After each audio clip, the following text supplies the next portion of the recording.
Well, hello, my name is Brett Hersh, and I'm an instructor for overnightaccountant.com, and I would like to welcome you to our latest Overnight Edge. In today's episode, we're going to be discussing the senior citizen bonus tax deduction, and we're going to be answering the question regarding what happened. If you recall, everybody was talking about no tax on Social Security. Well, that's really not what occurred. And if you watched our last video, our last episode, you're going to learn a little bit about why that didn't happen because, well, tax on Social Security brings in a lot of money. So let's continue. So why is it still taxed with regard to the big, beautiful bill? Well, what happened is the Senate used what was called a budget reconciliation process to pass that bill. And the reason they did that was because they could pass it with a simple majority, which, all the infight and everybody's arguing with each other. It's probably the only choice they had. But in doing that, the Senate can't change the Social Security structure or the way it's taxed. So they're very limited on what they could do. So the 2025's big, beautiful bill came up with a compromise. And that's what gave us the new senior citizen bonus tax deduction. So what this is, and it's really not a bad deal. All taxpayers 65 and over get this deduction. It doesn't matter if you receive Social Security or not. Everybody over 65 receives this deduction. And it's $6,000 for each individual that's age 65 or over. That means if you're married and you're both over 65 or over, I got to keep saying that, that's $12,000 you'll get to deduct from your income on your tax return. Now, this fix is only temporary. It's only good for 2025 to 2028, so it's about 4 years. That's what it is for now. Excuse me. But, these things get in there, these deductions, people like them. They don't want to take them away later. So we'll see what happens with that. Now, the good news is this deduction of $6,000 or $12,000 if you're married is in addition to your standard deduction. So it makes it pretty sweet. It's also in addition to the $2,000 you're going to receive if you're a single senior and the $1,600 that you receive if you're a married senior.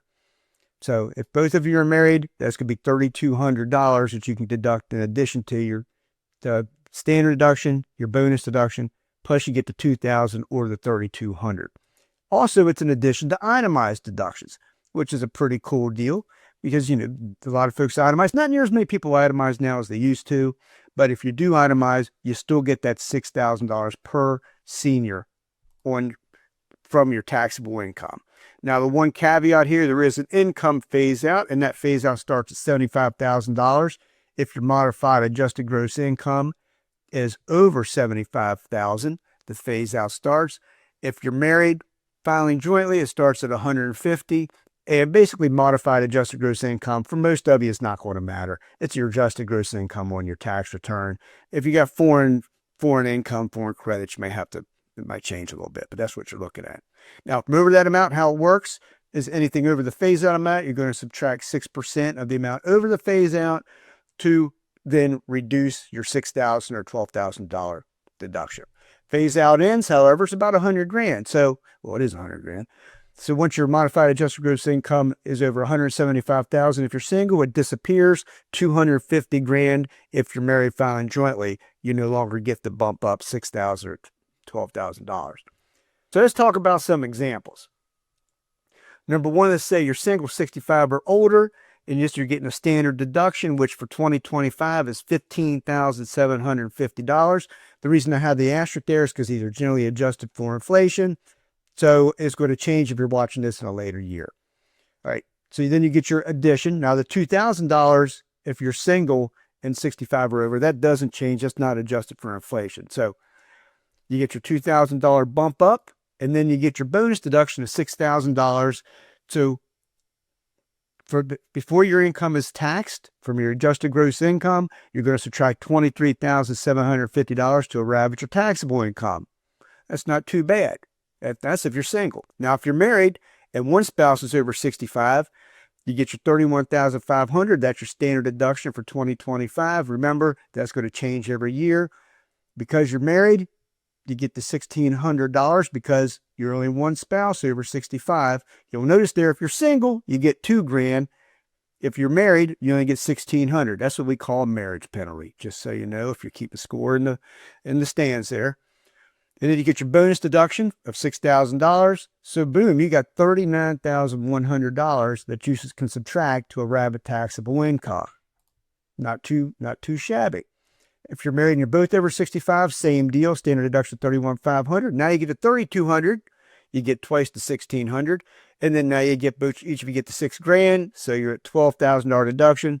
So you're reaching close to $50,000 of income, of adjusted gross income, before you're going to be paying tax on that bill, on your income. And just to let you know, that's $46,700. So now let's look at some itemized deductions here. If you're itemizing, now I just brought these numbers up. Itemized deductions, if you're doing, is basically your medical expenses. If it's over 7.5% of your adjusted gross income, you got your state and local taxes, and then you got your mortgage interest, and then you got your charitable contributions. That's for most of us. That's what it consists of. So let's just, a roundabout number here is at $19,250. You don't get that bump up, the $2,000 if you're single, because that only applies to your standard deduction. However, you still get the $6,000. So you're looking at, this particular taxpayer is looking at a deduction of $25,250 before they arrive at their taxable income. Married and one spouse works. Just picked a random number here that's over the standard deduction, so these numbers work. Let's say you're married, your itemized deduction is $35,175. You don't get the $1,600 bump up because you're not taking the standard deduction. You got your bonus deduction of $6,000. Now you're $41,175 before you have to pay any taxes. But you can subtract before you have to pay any taxes on the income. So let's say you're married, you're both over 65. You get your itemized deduction of $35,175. You don't get the bonus, you don't get the additional $3,200 because you're not claiming the standard deduction. You got your bonus deduction of $12,000. Now you're $47,175. So overall, it's really not a bad deal. Thanks for watching this episode of Overnight Edge. We appreciate it. If you have a question or an idea for a particular edge, please leave a comment. We'd love to hear from you, and we'll probably answer your questions if we can. Also, check out the playlist for more tax and business tips. And finally, if you want to take a deep dive and learn something about taxes and business, check out our courses on overnightaccountant.com. Thank you so much. Much appreciated. Again, I'm Brett Hersh, instructor with Overnight Accountant.